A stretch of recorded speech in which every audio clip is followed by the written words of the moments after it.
Hi ಸುನಂದು, how you?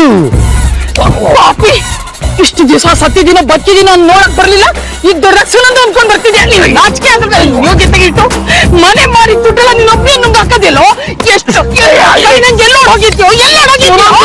Control control ನೀನು ಸಾಯ್ತೀನಿ. Police police police ಕೊಡ್ತೀನಿ ಕಣೋ, ನಿನ್ನ ಪೊಲೀಸ್ ಕೊಟ್ಬಿಡು.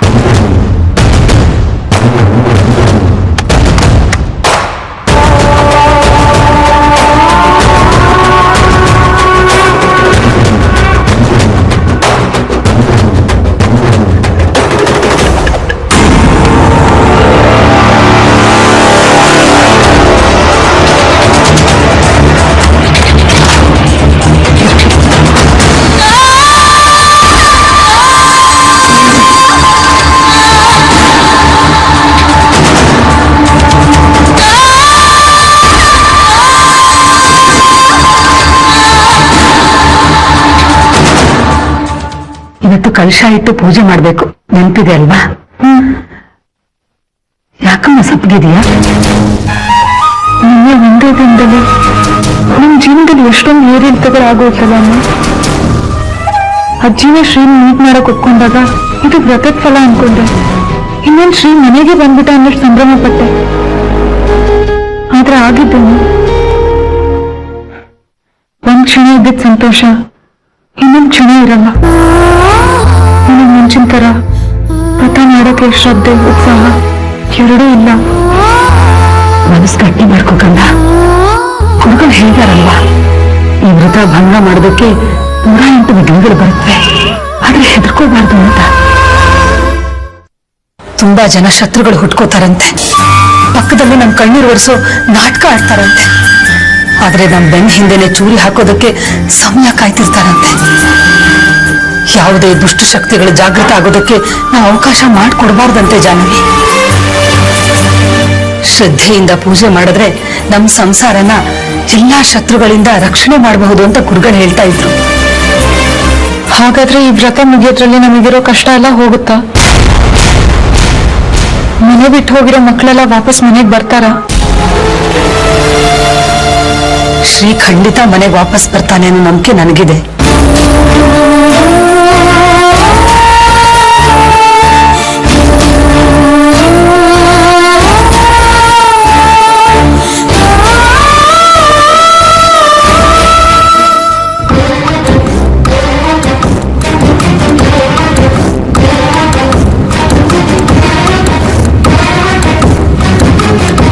ಸುನಂದು, ನಾನು ನಿನಗೆ ಮೋಸ ಮಾಡಿಲ್ಲ ಕಣೆ.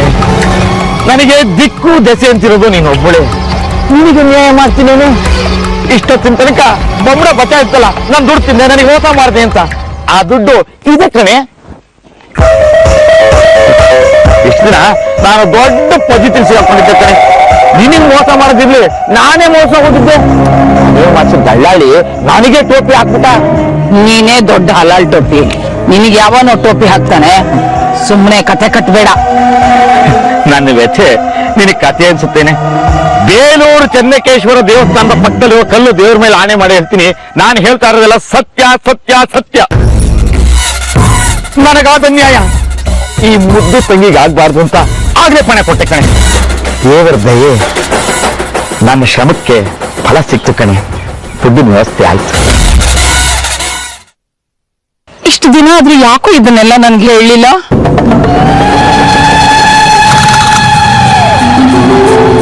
ಬುದ್ಧಿವಂತ ಆದವನು ತಾನು ಮೋಸ ಹೋಗಿದ್ರ ಬಗ್ಗೆ, ಕಳ್ಕೊಂಡ ದುಡ್ಡಿನ ಬಗ್ಗೆ ಯಾರ ಹತ್ರನೂ ಹೇಳ್ಬಾರ್ದು ಅಂತ ನಮ್ ಗುರು ಚಾಣಕ್ಯ ಹೇಳಿದ್ದಾರೆ. ಗುರು ದೇವರ ಸಮಾನ, ಅವ್ರ ಮಾತನ್ನು ಮೀರಕ್ಕಾಗುತ್ತೇನೆ. ಅದಕ್ಕೆ ಇಷ್ಟು ದಿನ ಯಾರಿಗೂ ಹೇಳದೆ ಮನ್ಸಲ್ಲಿ ಇಟ್ಕೊಂಡು ಕೊರಗ್ತಾ ಇತ್ತೆ. ನನ್ನ ಕ್ಷಮಿಸ್ಬಿಡು, ನಾನ್ ಪಾಪಿ ಕಣೋ. ಸುಮ್ನೆ ನಿನ್ನ ಪಾಪಿ ಅಂದ್ಬಿಟ್ಟೆ. ನಿನ್ ಕಷ್ಟನೇ ಅರ್ಥ ಮಾಡ್ಕೊಳ್ಳಿಲ್ಲ ನೋಡು ನಾನು.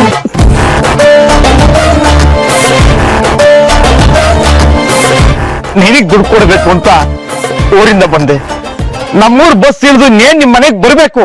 ಅಷ್ಟೊಳಗೆ ಈ ಮಹಾನುಭಾವರ ಎಂಟ್ರಿ ಆಯ್ತು. ದಾರಿಯಲ್ಲಿ ಬರ್ತಾ ಮದನ್ ಅವರು ನನ್ಗೆಲ್ಲ ವಿಷಯ ಹೇಳಿದ್ರು.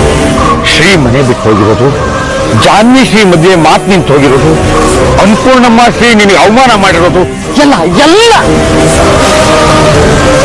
ಏನ್ ಮಾಡೋದು, ಎಲ್ಲ ನನ್ನ ಹಣೆ ಬರ. ನೀನು ಮನಸ್ಸು ಮಾಡಿದ್ರೆ ನಿನ್ನ ಹಣೆ ಬರನ ಇಲ್ಲೇ ಈಗಲೇ ಹೊಸದಾಗಿ ಬರ್ಬೋದು. ಓಹೋ, ದೊಡ್ಡ ಬ್ರಹ್ಮ ಹಣೆ ಬರ ಬದಲಾಯಿಸ್ಬಿಡ್ತಾನಂತೆ.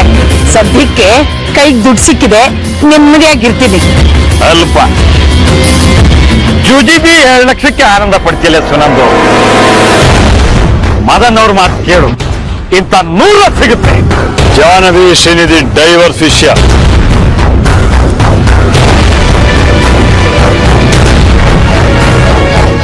ಈಗ ನೀನು ಜಾನ್ವಿ ಸ್ಯಾಲ್ರಿಲಿ ಬದುಕ್ತಾ ಇದ್ದಿ. ಅದೇ ಜಾನ್ವಿ ಶ್ರೀಗೆ ಡಿವೋರ್ಸ್ ಆದ್ರೆ ಅವಳ ಗಂಡನ ಮನೆ ಅರ್ಧ ಆಸ್ತಿ ನಿಂದಾಗುತ್ತೆ. ನನ್ನ ಕ್ಯಾಲ್ಕುಲೇಷನ್ ಪ್ರಕಾರ ಅನ್ನಪೂರ್ಣಮ್ಮನವರ ಚರಾಸ್ತಿ ಸ್ಥಿರಾಸ್ತಿ ಎಲ್ಲ ಸೇರಿದ್ರು ಅರೌಂಡ್ 40 crores ಆಗುತ್ತೆ. ಎಷ್ಟು? 40 ಕೋಟಿ. ಅದರ ಅರ್ಧ ಎಷ್ಟು? 20 ಕೋಟಿ ನಿಂದಾಗುತ್ತೆ.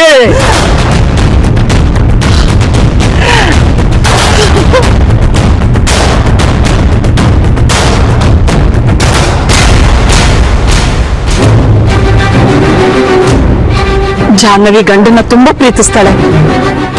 ಗಂಡನ್ ಬಿಟ್ಟು ಒಂದಿನನೂ ಅವಳು ತವ್ರ ಮೇಲೆ ಉಳ್ಕೊಂಡಿಲ್ಲ. ಅಂಥದ್ರಲ್ಲಿ ಜೀವನ್ ಪೂರ್ತಿ ಅವಳನ್ನ ಬಿಡು ಅಂದ್ರೆ ಅವಳು ಒಪ್ತಾಳ? ಅದೇ ನಮ್ಮ ಮುಂದಿರೋ ಸವಾಲು. ಕಷ್ಟ ಆಗ್ಬೋದು, ಆದ್ರೆ ಅಸಾಧ್ಯ ಅಲ್ಲ. ನೀನು ಮನಸ್ಸು ಮಾಡಿ ಅವರಿಬ್ಬರಿಗೂ ಡಿವೋರ್ಸ್ ಆಗೋ ತರ ಮಾಡಿದ್ರೆ ನಿನ್ನ ಜೀವನದಲ್ಲಿ ಗೋಲ್ಡನ್ ಲೈಫ್ ಶುರುವಾಗುತ್ತೆ. ಮೊದಲನೇದಾಗಿ ಅನ್ನಪೂರ್ಣಮ್ಮನವರ ಕಂಪ್ನಿ ನೀನು 1 ಆಫ್ ದಿ ಪಾರ್ಟ್ನರ್ ಆಗ್ತೀಯಾ.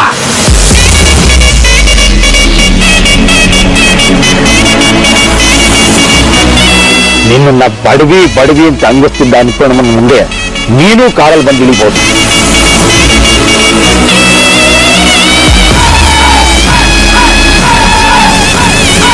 ನಿನ್ನ ಕಂಪನಿ ಒಳಗಡೆ ಬಿಡಕು ಹಿಂದೆ ಮುಂದೆ ನೋಡೋ ಸೆಕ್ಯೂರಿಟಿ ತಾನೇ ಬಂದು ಕಾರಿನ ಡೋರ್ ಓಪನ್ ಮಾಡಿ ಸಲ್ಯೂಟ್ ಮಾಡ್ತಾನೆ.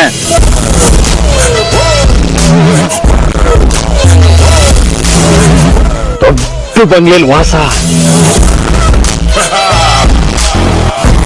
ಕೈಗೊಬ್ಬ ಕಾಲ್ಗೊಬ್ಬ ಆಳು,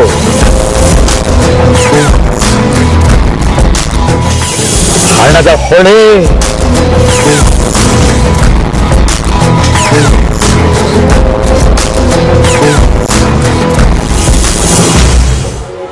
ಮಾಡಿಸ್ಬಿಡ್ತೀನಿ ಡೈವರ್ಸ್.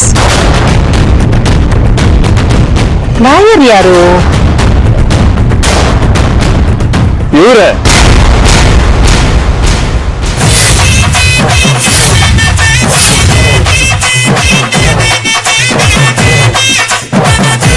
ನೀನಾ?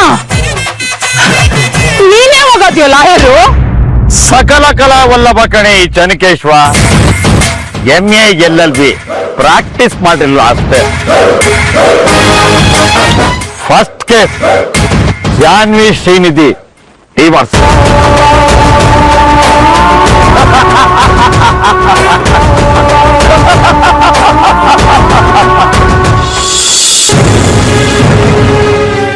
ಯಾಕೆ ಬಾವ ಆಗ ಮಾತಾಡಕ್ ಹೋದ್ರೆ ಅಕ್ಕನ ಹತ್ರ? ಪಾಪ ಎಷ್ಟು ನೊಂದ್ಕೊಂಡಿದ್ದಾಳೆ ಏನೋ. ನನಗೂ ತುಂಬಾನೇ ಗಿಲ್ಟ್ ಫೀಲ್ ಆಗುತ್ತೆ.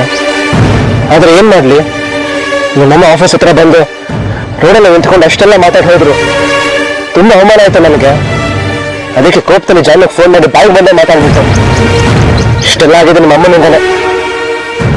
ಅಮ್ಮ ಯಾವಾಗ್ಲೂ ಹಂಗೇನೆ ಬಾವ, ಪರಿಣಾಮ ಏನಾಗುತ್ತೆ ಅಂತ ಕೂಡ ಯೋಚನೆ ಮಾಡಲ್ಲ. ಅಮ್ಮನ ಪರವಾಗಿ ನಾನು ಕ್ಷಮೆ ಕೇಳ್ತೀನಿ ಬಾವ, ದಯವಿಟ್ಟು ಅವ್ರನ್ನ ಕ್ಷಮಿಸ್ಬಿಡಿ. ಅವ್ರು ಮಾಡಿದ ತಪ್ಪಿಗೆ ನಿನ್ನ ಕ್ಷಮೆ ಕೇಳ್ತೀಯ? ಹೋಗ್ಲಿ ಬಿಡು. ಅವರು ಬುದ್ಧಿ ಹೇಳ್ತಿದ್ದೋ ಶಕ್ತಿ ಅಂತೂ ನನಗಿಲ್ಲ. ಅವ್ರ ಮಗ ಆಗ್ಬಿಟ್ಟಿದ್ದ ತಪ್ಪಿಗೆ ಕ್ಷಮೆನೂ ಕೇಳದೆ ಇರೋ ತಪ್ಪಾಗುತ್ತೆ ಬಾವ.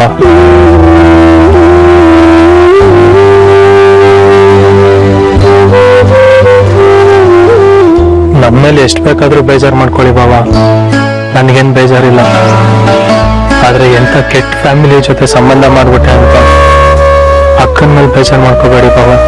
ಅಮ್ಮ ಮಾತ್ರ ಹೀಗೆ, ಅಕ್ಕ ತುಂಬಾ ಒಳ್ಳೆಯವಳು. ಗೊತ್ತು ಕಣೋ, ಪಾಪ ಜಾನು ಶ್ರೀಧರ್ ಜೊತೆಗೆ ಹಾಗೆಲ್ಲ ಮಾತಾಡ್ಬಿಟ್ನಲ್ಲ ಅಂತ ಎಷ್ಟು ಕೊರಗ್ತಾ ಇದ್ದಾವ ಏನು.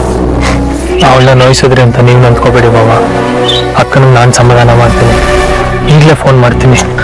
ಬೇಡ ಕಣ ರವಿ, ನನ್ನಿಂದ ಆಗಿರೋ ತಪ್ಪನ್ನ ನಾನೇ ಸರಿ ಮಾಡ್ತೀನಿ. ಸರಿ ಬಾಬಾ, ನೀವೇ ಫೋನ್ ಮಾಡಿ, ಅಕ್ಕಂಗಿನ್ನ ಸಮಾಧಾನ ಆಗುತ್ತೆ. ಫೋನಲ್ಲಿ ಮಾತಾಡೋದು ಬೇಡ ರವಿ. ವಿಷಯನೆಲ್ಲ ಹೋಗಿ ಮತ್ತೆ ಮನಸ್ತತ್ವಕ್ಕೆ ಲೀಡ್ ಆಗೋ ಚಾನ್ಸಸ್ ಇರುತ್ತೆ. ನೇರವಾಗಿ ಮೀಟ್ ಮಾಡಬೇಕು.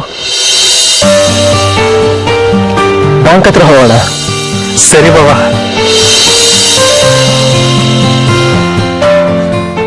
ಸುನಂದು, ನೀನ್ ಮುಂದೆ ಹೋಗು, ನಾನು ಆಮೇಲೆ ಬರ್ತೀನಿ. ಯಾಕೋ? ಸರಳ ರೇಖೆ ಕಣೆ ನೀನು. ಮೊದ್ಲೇ ಹಾರದ ವಿಷಯಕ್ಕೆ ನಿನ್ ಗಂಡನಿಗೆ ನಾನು ಕೊಂದು ಬಿಡಬೇಕು ಅನ್ನೋ ಸಿಕ್ಕಿದೆ. ನಾವಿಬ್ರು ಜೊತೆಲಿ ಹೋಗಿ ಸುಮ್ಮನಿರ್ತಾನ, ಉಗಿದು ಉಪ್ಪಿನಕಾಯಿ ಹಾಕಿ ಮಾರ್ಕೆಟಲ್ಲಿ ಪುಕ್ಷಟ ಮಾಡ್ಬಿಡ್ತಾನೆ. ಅದು ಬೇಕಾ?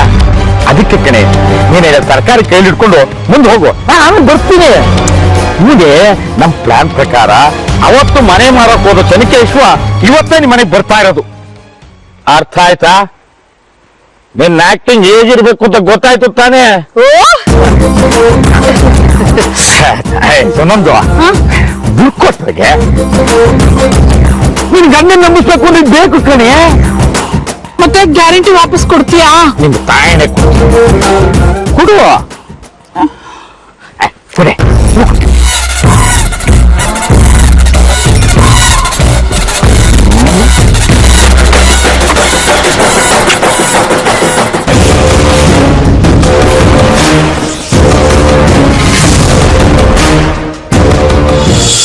ಇಂದು ಏನಗೆ ಗೋವಿಂದ ನಿನ್ನಯ ಪಾದರಿಂದವ ತೋರೋ ಮುಕುಂದನೇ ಮುಕುಂದನೇ.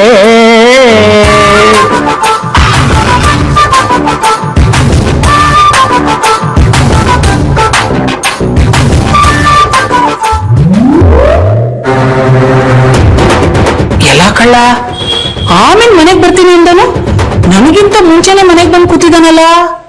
ನನಗಂತೂ ನಿಮ್ಮನ್ನೆಲ್ಲ ಯಾವಾಗ ನೋಡ್ತೀನೋ ಅನ್ಸ್ಬಿಟ್ಟಿತ್ತು. ಅದಕ್ಕೆ ಎಲ್ಲ ಸೆಟ್ಲ್ ಮಾಡಿ ಇಲ್ಲೇ ಸೆಟ್ಲ್ ಆಗೋಣ ಅಂತ ಬಂದೆ. ನೀವೇನು ಯೋಚನೆ ಮಾಡ್ಬಿಡಿ ಬಾವ.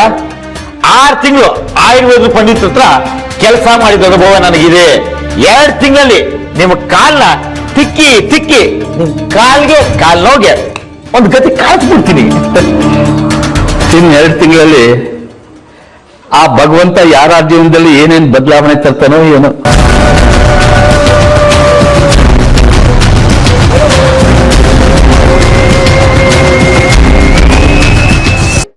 ಸುನಂದು, ಯಾಕೆ ಅಲ್ಲೇ ನಿಂತ್ಬಿಟ್ಟೆ?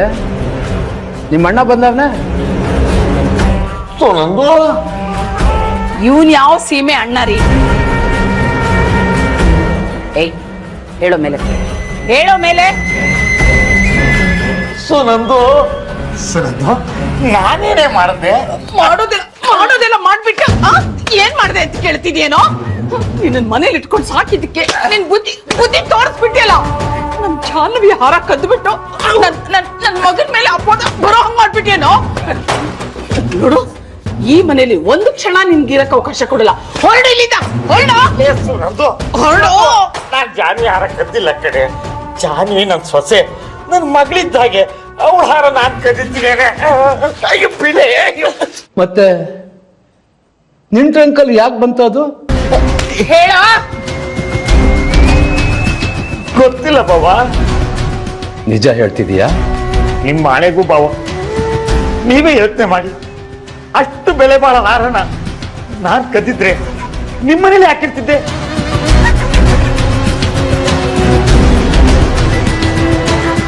ನನಗೆ ದುಡ್ಡಿನ ತಾಪತ್ರ ಇದ್ದಿದ್ಕೆ ತಾನೆ ಊರಲ್ಲಿರೋ ಮನೆ ಮಾರಿದ್ದು.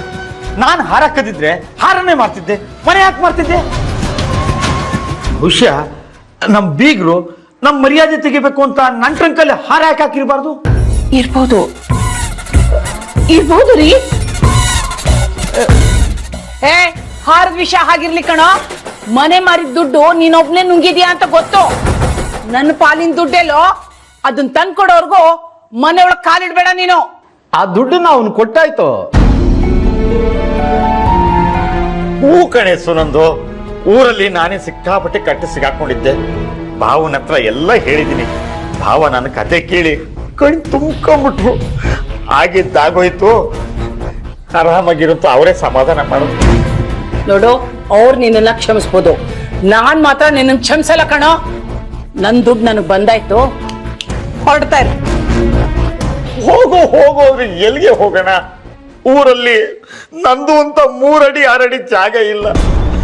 ಹಾಗೂ ನೀನ್ ದುಡ್ಡು ಕೊಟ್ಟಿದ್ದೀನಿ, ನ್ಯಾಯವಾಗಿ ಕೆಲಸ ಮಾಡ್ಕೊಂಡು ನಿಮ್ ಜೊತೆಲೇ ಇರೋಣ ಅಂತ ಬಂದೆ. ಈಗ ನೀನ್ ನೋಡಿದ್ರೆ ನಂದು ಆಯ್ತು ಬಿಡೆ. ಯಾರು ಇಲ್ದವ್ರಿಗೆ ದೇವರೇ ದಿಕ್ಕು ಅಂತಾರೆ. ನಾನ್ ದೇವ್ರ ಪಾದನೆ ಸೇರ್ಕೊಂಡ್ಬಿಡ್ತೀನಿ. ಭಾವ, ಇಲ್ಲಿ ಹತ್ರದಲ್ಲಿ ರೈಲ್ವೆ ಟ್ರ್ಯಾಕ್ ಎಲ್ಲಿದೆ? ಪಾಪ ಕಣೆ ಸುನಂದ, ಇಷ್ಟು ವರ್ಷ ಮಾಡಿದ ತಪ್ಪಿಗೆ ಪಶ್ಚಾತ್ತಾಪ ಪಟ್ಟಿದ್ದಾನೆ. ಪಶ್ಚಾತ್ತಾಪಕ್ಕಿಂತ ಇನ್ನೊಂದು ಶಿಕ್ಷೆ ಇಲ್ಲ. ಕ್ಷಮಿಸ್ಬಿಡೆ. ಇಲ್ಲಂತಲೇ ಬಿಡು. ಸಾಕು ಬಿಡಿ ನಾಟಕ. ಕ್ಷಮಿಸಿದ್ದೀನಿ ಅಂತ ಹೇಳಿ ಏನೋ ನಿಮ್ ಭಾವ ಹೇಳ್ತಿದ್ದಾರೆ ಅಂತ ಇದು ಕೊಪ್ಪಿದ್ದೀನಿ. ಇರು ಇನ್ಮೇಲೆ ಇಲ್ಲೇ. ಭಾವ, ನೀವೇ ನನ್ನ ಪಾಲಿನ ದೇವರು. ಸುನಂದು, ಏನೇ ಭಾರ ಹೊತ್ಕೊಂಡೇ ಇದ್ದಿಲ್ಲ, ಕೋಟೆ ಇಲ್ಲಿಲೆ.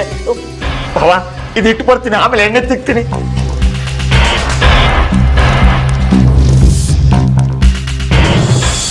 ಅರ್ಜೆಂಟಾಗಿ ಮೀಟ್ ಮಾಡ್ಬೇಕು ಅಂದೆ, ಏನ್ ವಿಷಯ? ದುಡ್ಡೇನಾದ್ರೂ ಬೇಕಿತ್ತಾ? ಕಷ್ಟ ಕಾಲದಲ್ಲಿ ಮಾತ್ರ ನಿನ್ನ ನೆನ್ಸ್ಕೊತೀನಿ ಅಂತ ಡಿಸೈಡ್ ಮಾಡ್ಕೊಂಬಿಟ್ಟಿದೀಯಲ್ಲ. ಯಾರೋ ಮೀಟ್ ಮಾಡಿಸು ಅಂದ್ರು, ತುಂಬಾ ಕೇಳ್ಕೊಂಡ್ರು, ಅದಕ್ಕೆ ಬಂದೆ. ನನ್ನನ್ನು ಮೀಟ್ ಮಾಡಿಸು ಅಂದ್ರ? ಯಾರು? ನಿನಗೆ ತುಂಬಾ ಬೇಕಾದವರು.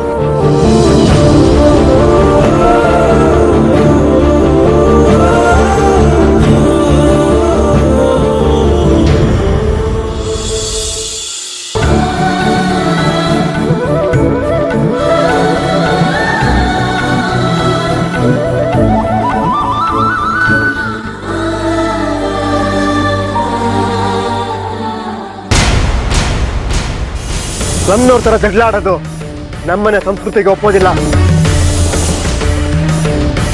ಇದು ಬರೀ ನಿಮ್ಮಮ್ಮಂಗೆ ಮಾತ್ರ ಹೇಳ್ತಿಲ್ಲ, ಸಂಬಂಧಪಟ್ಟ ಎಲ್ರಿಗೂ ಅಪ್ಲೈ ಆಗುತ್ತೆ.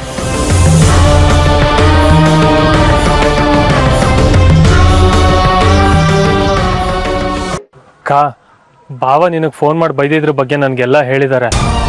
ಅವರು ತುಂಬಾ ಫೀಲ್ ಮಾಡ್ಕೊಂಡಿದ್ದಾರೆ ಕಣೆ. ಅದ್ರ ಬಗ್ಗೆನೇ ನಿನ್ನ ಹತ್ರ ಮಾತಾಡಕ್ ಬಂದಿದ್ದಾರೆ. ನಾನ್ ಬೇಜಾರಾಗಿದ್ದೀನೋ ಇಲ್ವೋ ಅಂತ ತಿಳ್ಕೊಳಕ್ ಬಂದಿದಾರಾ?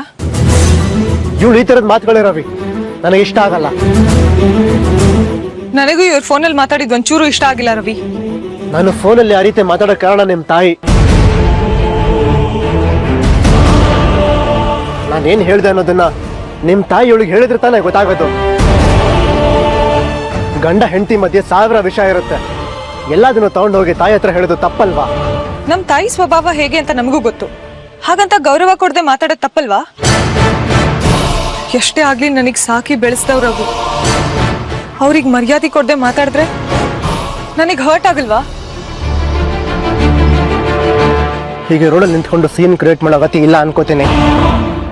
ನಿನ್ ತಾಯಿ ಮಾತ್ರ ಅಲ್ಲ, ನೀನೊಬ್ಳನ್ನ ಬಿಟ್ಟು ಜಗತ್ತಲ್ಲಿರೋ ಎಲ್ಲ ಹೆಣ್ಮಕ್ಳಲ್ಲೂ ನನ್ನ ಅಮ್ಮಂದ್ರನ್ನ ಕಾಣೋವಂಥವ್ನು ನಾನು.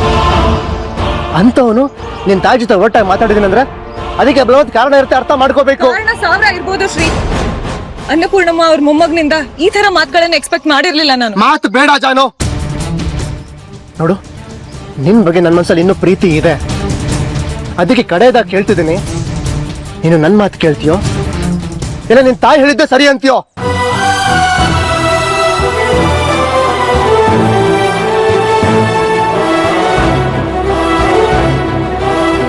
ಅಮ್ಮ ಹೇಳಿದ್ರಲ್ಲಿ ನನಗೆ ಯಾವ ತಪ್ಪು ಕಾಣಿಸ್ತಿಲ್ಲ ಶ್ರೀ. ಕಡೆಯದಾಗ ಹೇಳ್ತಿದ್ದೀನಿ ಜಾನು, ನಿನ್ ನಿರ್ಧಾರನ ಬದಲಾಯಿಸ್ಕೋ. ಮಗಳಿಗೆ ಒಳ್ಳೇದಾಗ್ಲಿ ಅಂತ ಅಮ್ಮ ಹೇಳಿರೋದನ್ನ ನಾನ್ ಯಾಕೆ ಬದಲಾಯಿಸ್ಕೊಳ್ಳಿ? ನಿನಗೆ ನನ್ ಮೇಲೆ ಪ್ರೀತಿ ಇರೋದೇ ನಿಜ ಆಗಿದ್ರೆ ನೀನು ನಮ್ಮಮ್ಮ ಹೇಳಿದ್ದೇನೆ ಒಪ್ಕೊಂತೀಯ? ನಾಚೆ ಆಗಲ್ವ ಈ ರೀತಿ ಮಾತಾಡೋಕೆ?